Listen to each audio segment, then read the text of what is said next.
नमस्कार, स्वागत है आपका। मैं हूं आपके साथ रोहित पुनेठा। पल पल बदलते आंकड़ों ने बिहार विधानसभा चुनाव को बड़े बड़े रोमांचक और दिलचस्प मोड़ पर लाकर खड़ा किया हुआ है। सुबह से लेकर काउंटिंग चल रही है 8 बजे से, लेकिन अभी तक यह क्लियर नहीं है कि बिहार में किसकी सरकार बनने जा रही है। जरूर हालांकि एनडीए ने बढ़त बनाए हुए है, लेकिन जो मार्जिन है एनडीए और महागठबंधन के बीच का, वो मार्जिन इस वक्त बहुत कम होता हुआ लगातार नजर आ रहा है। 122 पर एनडीए है इस समय, बिल्कुल, यानी कि जो क्लियर, जो एक मेजॉरिटी चाहिए, 122 का मैजिकल फिगर चाहिए, उसी फिगर पर अभी एग्जैक्टली एनडीए पहुंचा है, जबकि महागठबंधन भी बहुत पीछे नहीं है। 114 सीटों पर महागठबंधन है और इसीलिए बिहार चुनाव में रुझानों में इस वक्त कांटे की टक्कर नजर आ रही है। आपको बता दें कि दोनों के बीच लगातार कांटे की टक्कर होती हुई दिख रही है। एनडीए 122 सीटों पर है और महागठबंधन फिलहाल 114 सीटों पर आगे चल रहा है। और पल पल खास बात यह है कि हर बदलते वक्त के साथ, हर बदलते पल के साथ ये आंकड़े भी चेंज होते जा रहे हैं और इसीलिए इलेक्शन कमीशन भी यह कह रहा है कि नतीजे देर रात तक आ सकते हैं। इसके पीछे एक बड़ा फैक्टर यह है कि कोविड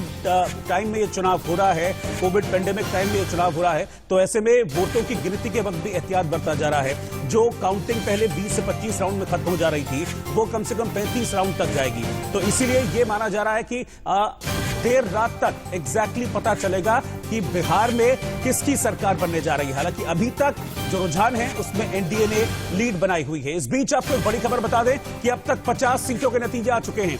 243 में से 50 सीटों के नतीजे आए हैं। इन 50 में 16 सीटों पर बीजेपी को जीत मिली है, आरजेडी को 14 सीटों पर जीत मिली है और जेडीयू यानी कि जनता दल यूनाइटेड 7 सीटों पर जीती है। कांग्रेस को 3 सीटों पर जीत मिली है। 243 में से 50 सीटों पर क्लियर कट फिगर निकलकर सामने आ गई है, यानी कि 50 सीटों पर हार जीत का फैसला बिहार विधानसभा चुनाव में हो चुका है, जिसको बीजेपी फिलहाल लीड कर रही है। 16 सीटों पर बीजेपी के कैंडिडेट जीते हैं, 14 सीटों पर आरजेडी के कैंडिडेट जीते हैं, जबकि जेडीयू के 7 और कांग्रेस के 3 कैंडिडेट जीते हैं। यहां पर अगर गठबंधन के हिसाब से हम देखें तो बीजेपी और जेडीयू का गठबंधन फिलहाल इन 50 सीटों पर जो रिजल्ट आ गया है उसमें भी जेडीयू और बीजेपी ने बढ़त बनाई हुई है। 16 और 7 यानी कि 23 सीटों पर एनडीए के कैंडिडेट जीते हैं, 14 और 3 17 सीटों पर महागठबंधन के कैंडिडेट इस 50 सीट में अब तक जीत हासिल कर चुके हैं। बाकी रुझान है, बाकी वो है जिन सीटों पर बढ़त बनाए हुए हैं। तो टोटल जो फिगर है वो भी आप अपने टेलीविजन स्क्रीन पर देख सकते हैं। बिल्कुल टॉप में जो टैली है वो चल रही है।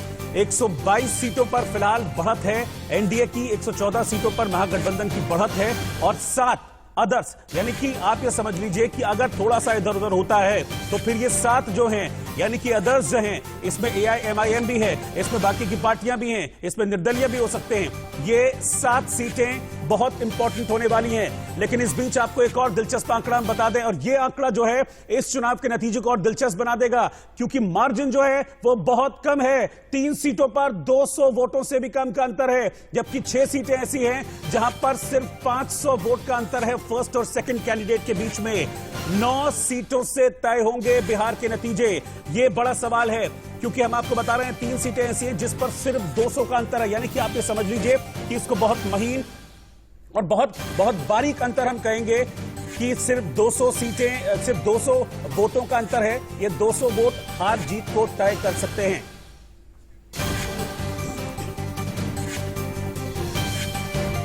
तो आपको बता दें कि न सिर्फ ये 9 सीटें जिस पर बहुत मार्जिनल अंतर है, बल्कि जो 7 सीटें जिनकी हम बात कर रहे हैं, जिसको मैं लगातार बता भी रहा हूं टैली में, जिसको अदर्स हम कह रहे हैं, ये 7 सीटें बहुत इंपॉर्टेंट हो सकती हैं और एक मेजर फैक्टर हो सकती हैं इस चुनाव में किसकी सरकार बनेगी ये तय करने में। 7 सीटों पर अन्य की जीत के संकेत इस वक्त मिल रहे हैं, जैसा कि अभी तक रुझानों में इन 7 सीटों को माना जा रहा है कि ये एक तरह से किंग मेकर की भूमिका में हो सकती है। इसमें एआईएमआईएम की 4 सीटों पर जीत है, 2 निर्दलीय उम्मीदवारों को भी बढ़त इनमें से है। तो इस समय ये 7 लोग बहुत ज्यादा इंपॉर्टेंट हो जाते हैं और मुझे लग रहा है कि कहीं ना कहीं पर्दे के पीछे जो कोशिशें हैं वो शुरू हो गई होंगी, क्योंकि ये समझ में आ गया होगा सभी नेताओं को, सभी दलों को कि इनकी कितनी इंपॉर्टेंस होने वाली है आने वाले वक्त में। क्योंकि अभी फिलहाल ऐसा लग नहीं रहा है कि बहुत क्लियरली एकदम से किसी को जीत मिल जाएगी। हालांकि एनडीए है 122 पर, 122 ही जीत का फिगर है, लेकिन अगर थोड़ा बहुत इधर उधर होता है तो फिर मुश्किल हो सकती है।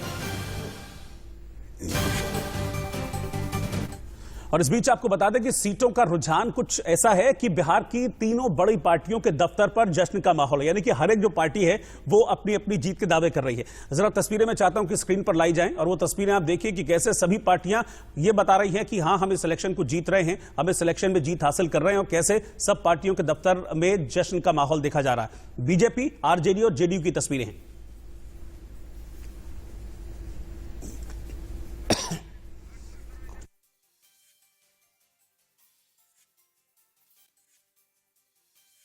स्क्रीन पर है पहली बीजेपी ऑफिस की तस्वीर है, जहां पर दोपहर से जमावड़ा लगना शुरू हो गया था और पूरी बाकायदा जश्न की तैयारी हो रही थी, क्योंकि वो वक्त ऐसा था जब बीजेपी और जेडीयू की लीड बढ़कर 130 के ऊपर पहुंच गई थी। और दूसरी तस्वीर आप आरजेडी दफ्तर की देख रहे हैं, क्योंकि आरजेडी के नेता भी मनोज झा से कुछ देर पहले हमने देखा था जिन्होंने दावा किया था कि आरजेडी पूरे बहुमत के साथ सरकार बनाने जा रही है। और ऐसी ही जो तस्वीर है वो जेडीयू दफ्तर पर भी मिल रही है, क्योंकि जेडीयू के नेता और जेडीयू के कार्यकर्ता भी ये मान रहे हैं कि ये चुनाव वो जीत गए हैं। लेकिन इस बीच आपको बड़ी खबर आपको बता दें, इस बीच बड़ी खबर यह है कि सीएम नीतीश कुमार के घर पर एनडीए नेताओं की बैठक चल रही है। एक ओर कांटे की टक्कर है और दूसरी ओर एनडीए की अहम बैठक इस वक्त नीतीश कुमार के आवास पर चल रही है। आपको बता दें कि अब से कुछ देर पहले उप मुख्यमंत्री सुशील मोदी भी वहां पर पहुंचे थे और सूत्रों के मुताबिक अमित शाह ने भी नीतीश कुमार को फोन किया है। दोनों के बीच बातचीत हुई है। जो नतीजे अब तक सामने आ रहे हैं, जो रुझान अब तक सामने आ रहे हैं, उन रुझानों को लेकर दोनों नेताओं के बीच बातचीत हुई है। और चूंकि बीजेपी के कई नेता, एनडीए के कई नेता इस वक्त नीतीश कुमार के घर पर पहुंचे हुए हैं, तो ऐसे में यह माना जा रहा है कि आगे आने वाली सिचुएशन को लेकर एक संभावित मीटिंग चल रही है कि अगर फिगर्स यही रहती हैं या कुछ प्लस माइनस इसमें होता है तो कैसे जो जीत के लिए जरूरी सीटें हैं वो जुटाई जाएंगी। हालांकि इस बीच आपको बता दें कि हर दल, हर गठबंधन अपनी जीत के दावे कर रहा है। मनोज झा अब से कुछ देर पहले महागठबंधन के, आरजेडी के जीत के दावे करते हैं, सुनिए। मंत्री जी जिनकी विदाई सुनिश्चित है, उनसे हाथ जोड़ के विनती है कि आरओ को फोन कर करके प्रोसेस स्लो मत कराइए। विलंब से ही सही, हारना आप ही को है। पोस्टल बैलेट की गिनती आधी रोक दी गई है। क्यों रोक दी गई? मैं इतना सिर्फ कहना चाहता हूं कि जाते जाते और कलंक अपने माथे पे माननीय मुख्यमंत्री जी ना लें, ये सुनिश्चित है। अभी हम आपको बता रहे हैं कि आपका डेटा बता रहा है हम सिंगल लार्जेस्ट पार्टी हो गए और हम तकरीबन 86 सीट पे, टीवी दिखा रहा है 75, हम अकेले 86 सीट पे आ गए हैं। मैं आपको बता रहा हूं बहुमत का आंकड़ा 2 घंटे बाद हम छुएंगे। बस माननीय मुख्यमंत्री जी जाते जाते आरओ को फोन करके मशीनरी के दुरुपयोग करने की कोशिश करेंगे।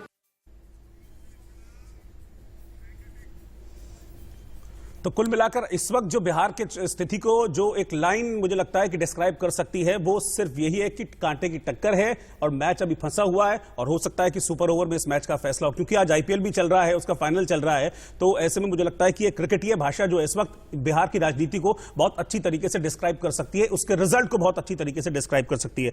खास मेहमान हमारे साथ जुड़े हुए हैं। अजय उपाध्याय जी हमारे साथ हैं, सुनीत दास जी इस वक्त हमारे, सुनीत चोपड़ा जी इस वक्त हमारे साथ हैं और मनोज एल दास साहब इस वक्त मेरे साथ हैं जेडीयू से, और इकबाल सिंह जी भी हैं भारतीय जनता पार्टी से।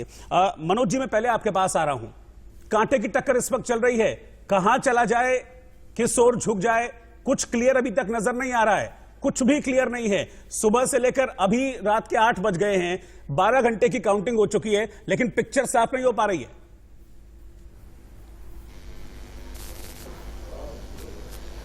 नमस्कार। कह रहे हैं कि ये तो कल से ही दिखाया जा रहा है कि वो बहुत ऊपर थे, हम बहुत नीचे थे, हम आए हैं, कांटे की टक्कर है, इसमें कहीं से कोई दो मत नहीं है। हम अपने भीतरघात के कारण कुछ हमारी संख्या कुछ कम हुई, वोट का मार्जिन, जीत का अंतर बहुत कम से होने जा रहा है। तो इसको जीत के अंतर को जल्द समाप्त करने के लिए, जिस तरह से कोरोना के कारण मतगणना में देर हो रही है, इसी तरह ये आ रही है। जो भी अभी 50 सीटें आपने बताए, उस पर भी हम बढ़त बढ़ाए हुए हैं और आप निश्चित रहिए कि 1 घंटा 1.5 घंटा के भीतर ये रुझान जो आप दिखा रहे हैं, ये पूरी तरह से एनडीए के पक्ष में चला आएगा और इसमें से कहीं से कोई दो मत नहीं है।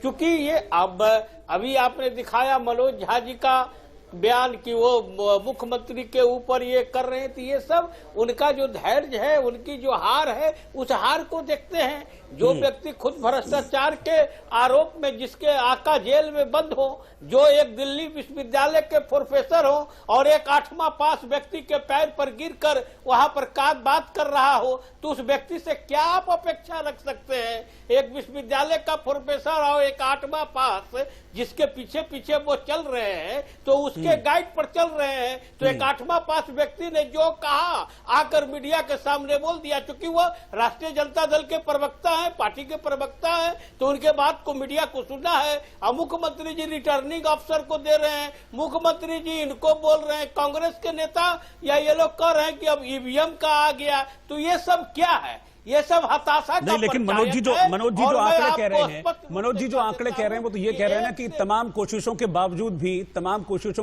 भी मैच फंस गया है। अभी जो टैली है वो 123 है, यानी कि मतलब बिल्कुल नेक टू नेक जिसको कहते हैं ना, बिल्कुल नेक टू नेक मुकाबला फंसा हुआ है। थोड़ा बहुत ऊपर नीचे हुआ तो मामला गड़बड़ हो जाएगा।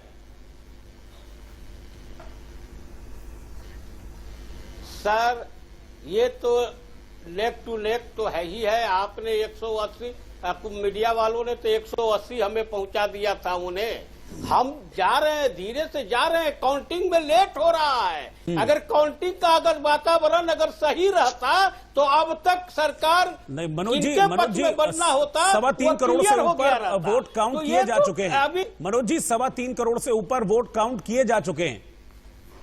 जी जी जी, कुछ तो बचे होंगे। अच्छा, तो आप ये मान रहे हैं सारे के सारे वो आपको चले जाएंगे? जब बचे हुए हैं और जहां के मार्जिन आप रिकाउंट मांग रहे हैं समस्तीपुर और इलाकों में, जिस लोग अब रिकाउंट तो जो आदमी देखिए, जहां कुछ गलतियां होगी तो रिकाउंट क्यों नहीं आदमी मानेगा? ये तो मांगने का हर उम्मीदवार का अपना अधिकार है। ठीक है, यही सवाल लेकर अजय जी मैं आपके पास आ रहा हूं। अजय उपाध्याय जी कांग्रेस को रिप्रेजेंट कर रहे हैं, कांग्रेस के प्रवक्ता हैं, मैं यही सवाल लेकर अजय जी आपके पास आ रहा हूं। अजय जी, ऐसा नहीं है कि महागठबंधन फाइट से बिल्कुल बाहर है। 10 सीटों का 12 सीटों का अंतर है जो लगातार हम देख रहे हैं, थोड़ा कम हो जा रहा है, थोड़ा ज्यादा हो जा रहा है। अभी कुछ उम्मीद आप लोग कर रहे हैं या उम्मीद छोड़ दी है? नहीं, पूरी उम्मीद है। और उम्मीद क्या करना है, जो सच्चाई है आपके भी सामने है। लड़ाई है, फाइट हो रही है, नेचुरल फाइट है। मुझे पूरा भरोसा है, मैं सुबह से कह रहा हूं और आपको पुनः कह रहा हूं ये बात कि जिस तरह से अभी लगभग 1.25 करोड़ वोट का मतगणना नहीं हुआ है और जिस तरह से 60 के तकरीबन सीट ऐसे हैं जहां ऑन एवरेज 4000 से कम का मार्जिन है, 60 सीट ऐसे हैं। तो आप देखिएगा अभी रिजल्ट जो है बहुत पलट जाएगा और 9 सीट का ही तो डिफरेंस है ये। इसलिए, और उसमें भी ज्यादातर वैसे सीट हैं जहां आरजेडी जो है मार्जिन में है, आरजेडी आगे बढ़ने की कगार पे है। इसलिए मुझे लगता है कि ये लड़ाई नो डाउट दिलचस्प है, इसमें कोई दो मत नहीं है। लेकिन ये अंतिम लड़ाई, जब अंतिम रिजल्ट आएगा, मैं आपके साथ रहूंगा। जीत महागठबंधन की हो रही है, पहली बात। दूसरी बात, मुख्यमंत्री जी को नैतिकता के आधार पर इस्तीफा देना चाहिए। लंबी लंबी बातें नहीं होनी चाहिए, कुर्सी पर चिपके रहना। जब आप कह रहे हैं कि अभी नतीजे है ही नहीं तो फिर इस्तीफा किस बात के लिए? मुख्यमंत्री जी ने जो है, मुख्यमंत्री जी का जो पार्टी है, आप देखिए कहां है वो। नहीं, इस्तीफा किस बात के लिए? अभी तो हार जीत का फैसला हुआ ही नहीं है। कुर्सी पर चिपके रहना है तो बात अलग है। इस पूरे चुनाव में और अभी तक के रिजल्ट में स्पष्ट है कि माननीय नीतीश कुमार अजय जी ये मुझे लग रहा है कि अतिशोक्ति हो रहा है। अभी कुछ रिजल्ट आप भी कह रहे हैं कि रिजल्ट नहीं आया है, कई सीटों पर नतीजे नहीं आए हैं, और अभी भी लीडिंग सिचुएशन में, लीडिंग सीट में तो एनडीए है ना, लीडिंग सीट में तो एनडीए है। फिर मुख्यमंत्री से किस बेस पर इस्तीफा मांग रहे हैं? आरजेडी का नंबर 1 है, उस हिसाब से देखेंगे तो हम तो जीते हुए बहुत अच्छा, मैं अभी बोल दूंगा। सबसे ज्यादा पार्टी आरजेडी सबसे ज्यादा सीट पर आई हुई है, लेकिन सबसे बुरी हार किसी की हुई है तो नीतीश कुमार जी की। नहीं, लेकिन ये तो गठबंधन का मुकाबला है ना सर, गठबंधन की बात है ना। और एक अन्य मार्ग से जो रणनीति चला रहे हैं, फिर से सत्ता में रहने के लिए, कुर्सी पर चिपके रहने के लिए, तो अनैतिकता का स्तर कम से कम खत्म करें, इस तरह के स्तर पर ना है। हमारी ये निवेदन है, विनम्र निवेदन है मुख्यमंत्री माननीय नीतीश कुमार जी से कि आप ठीक है, मैं आप लोगों के पास आऊंगा वापस, मैं आपके पास आऊंगा। मैं कांटे की टक्कर जारी है और लगातार टैली में फेरबदल हो रहा है। फिलहाल जो फेरबदल है वो एनडीए के लिहाज से पॉजिटिव है, क्योंकि अभी 126 सीटों पर एनडीए आगे चल रहा है, यानी कि क्लियर मेजॉरिटी मिलती हुई फिलहाल के रुझानों के हिसाब से नजर आ रही है। लेकिन मैं रिजल्ट की अगर बात करूं तो 66 सीटों के रिजल्ट अब तक आ चुके हैं, जिनमें से बीजेपी 18 सीटों पर जीत चुकी है, आरजेडी को 19 सीटों पर जीत मिली है और जेडीयू 10 सीटों पर जीत गई। यानी कि अगर विक्ट्री के लिहाज से मैं बात करूं तो जेडीयू फिलहाल बीजेपी से आगे चली गई है। कांग्रेस 7 सीटों पर जीत हासिल करने में कामयाब रही है। इस वक्त की बड़ी खबर, अब आप देखिए धीरे धीरे जो नतीजे हैं वो सामने आते जा रहे हैं। 66 सीटों के रिजल्ट आ गए हैं। बीजेपी 18 सीटों पर जीती है, आरजेडी 19 सीटों पर जीत हासिल कर चुकी है, कांग्रेस को 7 सीटों पर जीत मिली है, जबकि जेडीयू को 10 सीटों पर जीत हासिल की है। तो कुल मिलाकर अगर मैं कहूं जो गठबंधन है उसके लिहाज से मैं बात करूं तो बीजेपी 18 और जेडीयू 10, 28 सीटें जीत चुके हैं, आरजेडी 19 सीटें और कांग्रेस 7 सीटें, यानी कि 26 सीटें इस गठबंधन ने भी अब तक जीत ली हैं। अब तक आए हुए इन नतीजों में से 66 के नतीजे सामने आ चुके हैं। तो रुझानों में अभी एनडीए को बढ़त मिलती हुई नजर आ रही है और इसके बाद बीजेपी दफ्तर में जश्न का माहौल है। हालांकि जश्न की तैयारियां तो पहले ही की जा चुकी थी, लेकिन अप एंड डाउन चल रहे हैं। इसकी वजह से सोच भी रहे हैं कई बार कि जश्न मनाएं या ना मनाएं, लेकिन फिलहाल माहौल तो जश्न का दिख रहा है। दो मुख्यमंत्रियों के सुपुत्र हैं, वह नीतीश जी के राज में अगर 15 सालों में भी 10th पास नहीं कर सके तो यह सोचने की बात है। इस बार जब हमारी सरकार बनेगी तो हम जरूर चुनेंगे कि उस दल के जितने के बच्चे हैं जो 10वीं पास नहीं कर सके, इस बार जरूर हम उनको 10वीं पास कराएंगे।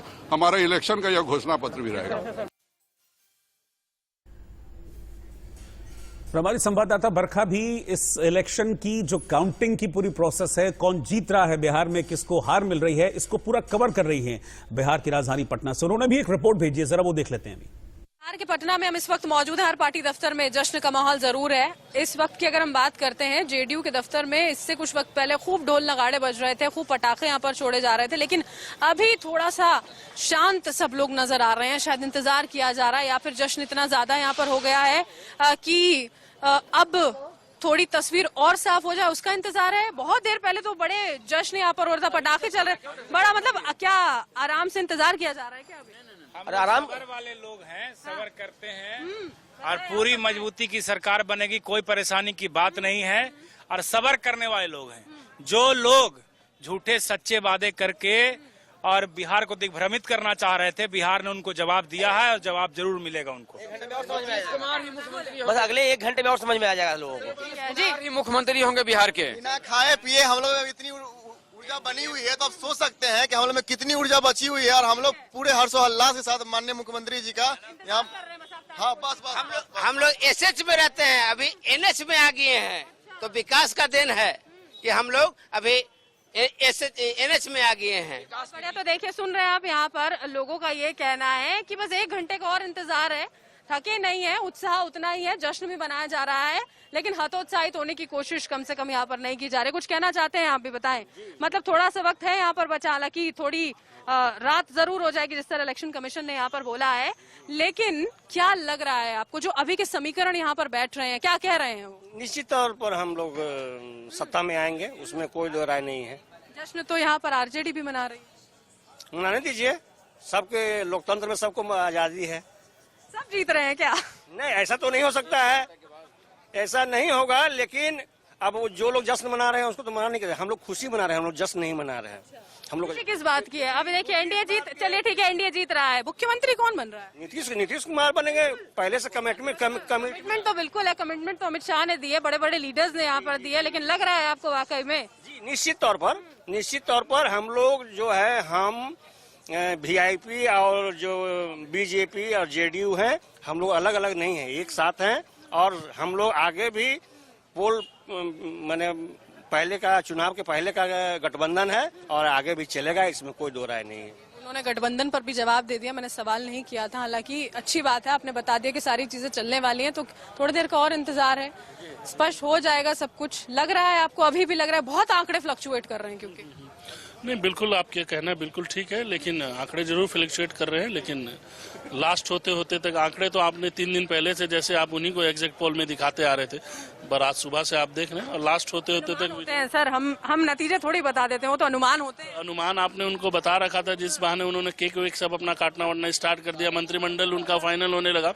और लास्ट आप देख लिए, लास्ट होते होते तक हमारे कार्यकर्ता जो है वो बोलते नहीं है, करने में विश्वास हमारे नेता रखते हैं और आपको रिजल्ट अभी थोड़ी देर के बाद क्लियर होगा। हम भी उसी का बिल्कुल इंतजार कर रहे हैं। हम भी चाहते हैं जो जीत है, जिसके भी जीत का सहरा यहाँ पर बंधने वाला है, वो बहुत।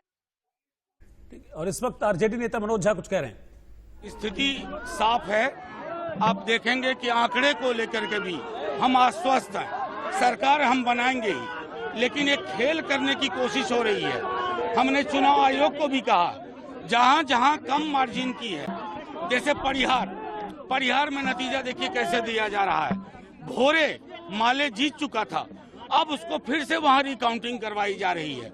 हिल्सा में रिटर्निंग ऑफिसर ने कहा था कि आप सर्टिफिकेट लीजिए, अब कह रहे हैं कि आप 17 वोट से पीछे हैं। इस तरह की चीजें यहाँ मुख्यमंत्री, मैं तो चाहूंगा कि आप सब लोग कैमरा लेकर मुख्यमंत्री कार्यालय में जाइए और देखिए उन चेहरों को, वो बैठ के वहाँ कौन सा कुकृत्य करने की कोशिश कर रहे हैं, क्योंकि चुनाव संविधान के दायरे में चलता है।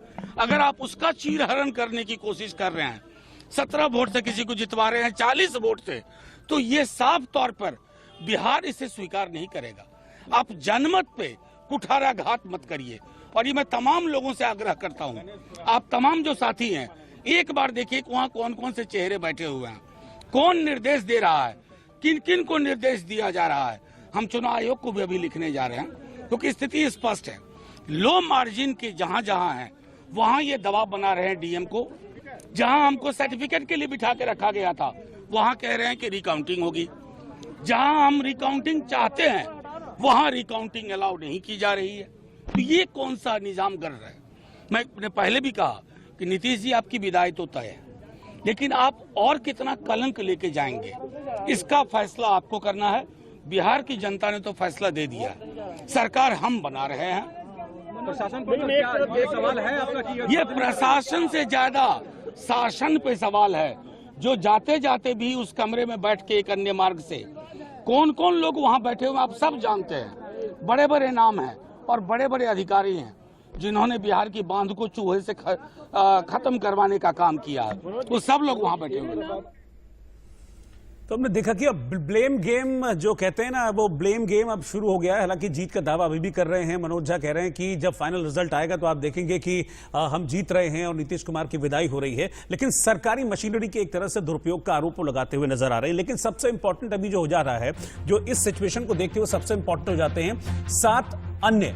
उन 7 अन्य में AIM ऑल इंडिया जो MIM है, उसकी 4 सीटों पर अभी जीत हुई है और 2 निर्दलीय उम्मीदवार फिलहाल बढ़त वो बनाए हुए हैं। तो ऐसे में ये माना जा रहा है कि ये 7 जो हैं, ये 7 अन्य जो हैं, ये एक तरह से गेम चेंजर साबित हो सकते हैं या ये किंग मेकर साबित हो सकते हैं। और बेहद संभव है कि इस वक्त सबकी नजर इन्हीं 7 सीटों पर, इन्हीं 7 पर कौन जीत कर आता है उस पर टिकी हुई होगी। राजीव मेरे सहयोगी इस वक्त न्यूज रूम से मेरे साथ जुड़ रहे हैं, मैं सीधा उन्हीं के पास चल रहा हूं।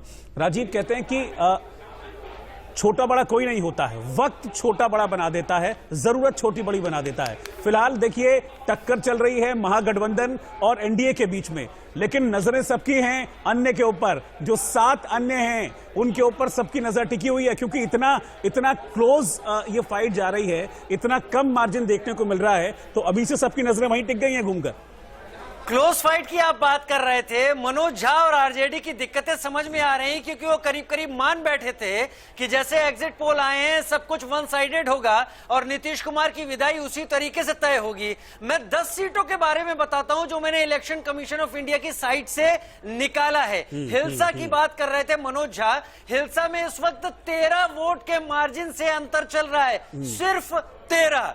आरा की बात करें 121 वोटों का मार्जिन अभी चल रहा है। छपरा 56 वोटों का मार्जिन चल रहा है। बाखरी में 777, बरबीघा में 438 और उसके साथ महिषी की बात करें तो 204, चकाई में 581, परबत्ता में 971 और रामगढ़ में 189। मैं 10 सीटों की बात बता रहा हूं, यानी थोड़ा भी इधर उधर होता है तो लोगों की उम्मीदें टूटेंगी या बनेंगी। और वो सारा का सारा जो निराशा है, जो हताशा है, जो उतावलापन है, वो अब राजनेताओं के बयानों में झलकने लगा है। रोहित, बिल्कुल जाहिर सी बात है, मुझे लगता है कि इस पर मुझे जो पैनल है हमारा उनका रिएक्शन लेना चाहिए। राजीव मेरे साथ आप बने रहिएगा। मैं अभी सुनीत चोपड़ा जी के पास चलता हूं, पॉलिटिकल एनालिस्ट हैं। सुनीत जी, ये कुछ सीटें हैं जिस पर बहुत बहुत मतलब क्लोज है, जिसमें 10, 20, 50, 100, 200, 500 इन वोटों का अंतर है। ये माना जा रहा है कि ये बहुत क्रूशियल है, लेकिन इन्हीं को लेकर अब ब्लेम गेम भी शुरू हो गया है।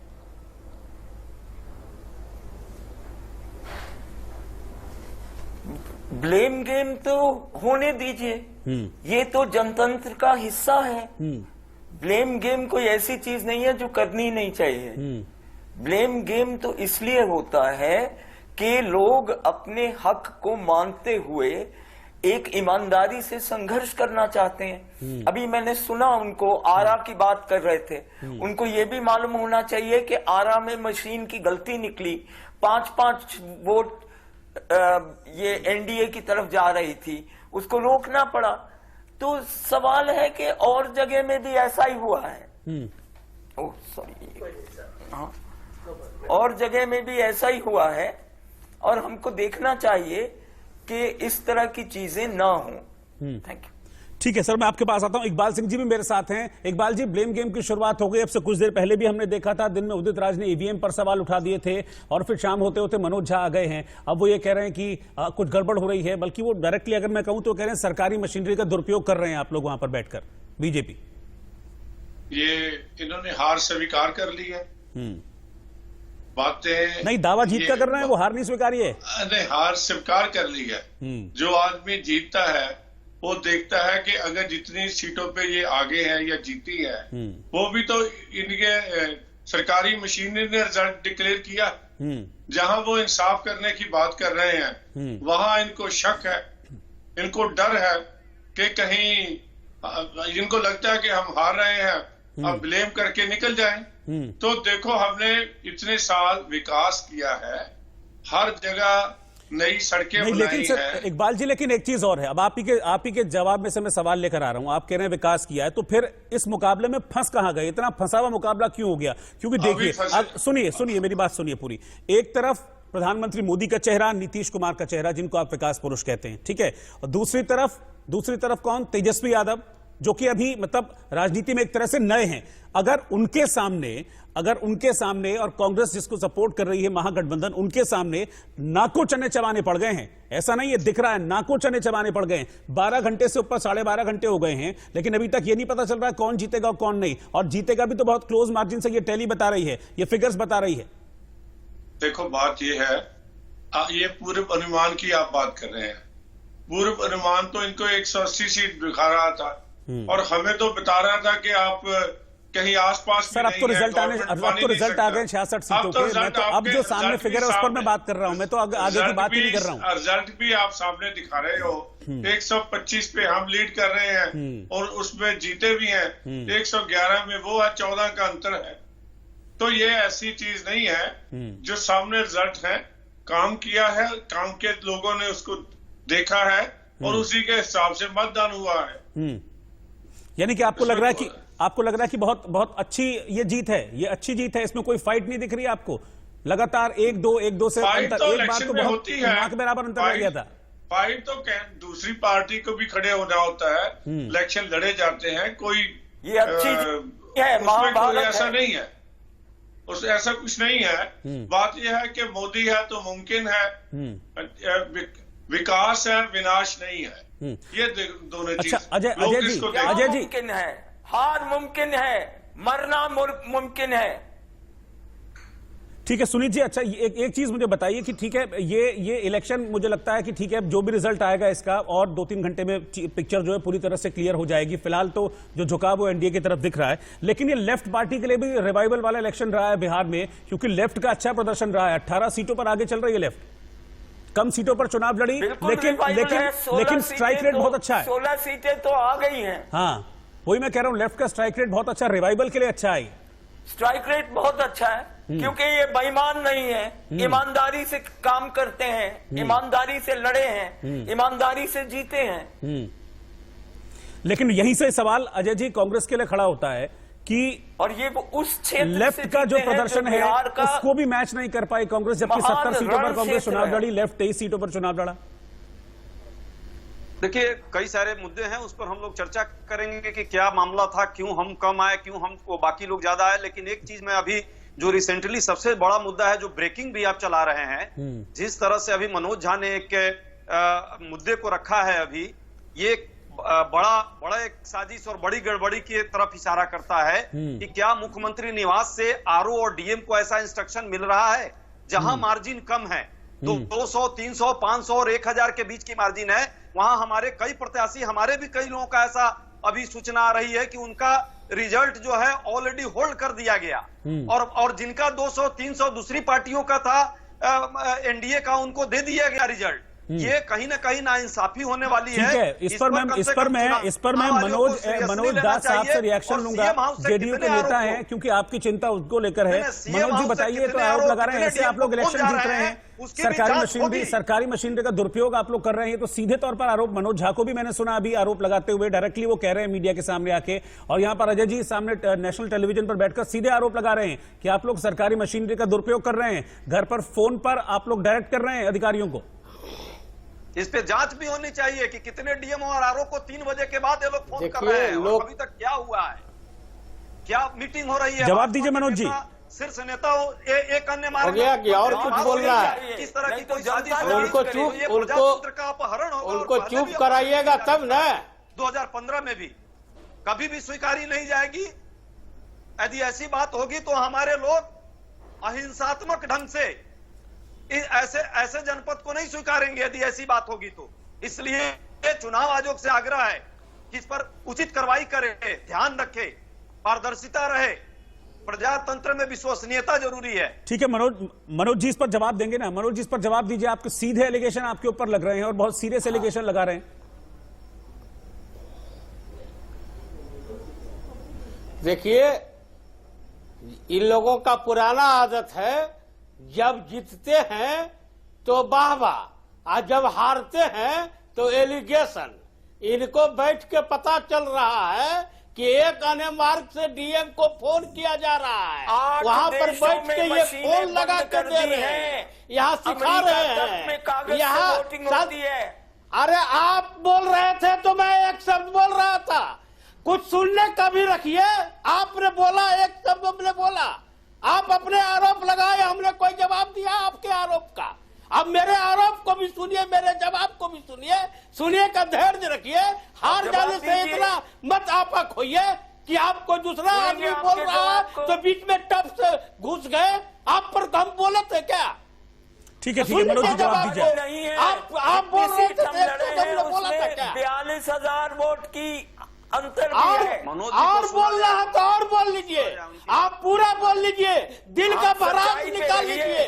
आपके तो प्रधानमंत्री रोज झूठ बोलते हैं, सच्चाई पर है। सच्चाई पर बात पूरी होने दीजिए, होने दीजिए। एक एलिगेशन लगाए तो विश्वास पर है। आप जैसे धोखेबाज नहीं है, आप जैसे भ्रष्टाचार के पुरोधा नहीं है। एक लाख जेल में जाकर जिसका आदेश जेल से करता है, आप यहाँ बता रहे हैं जिस व्यक्ति का आपका बाल बच्चा भी होगा, बीए पास होगा, और आप 8वां पास के पास जाकर सिर झुका रहे हैं।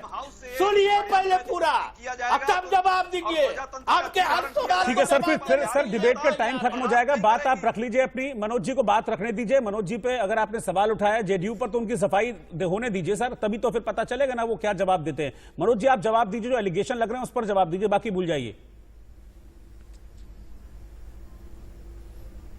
देखिए, मैं वही कहा कि जब जहां जैसे ही इनकी हार तय हुई वैसे ही इनका एलिगेशन शुरू हो गया।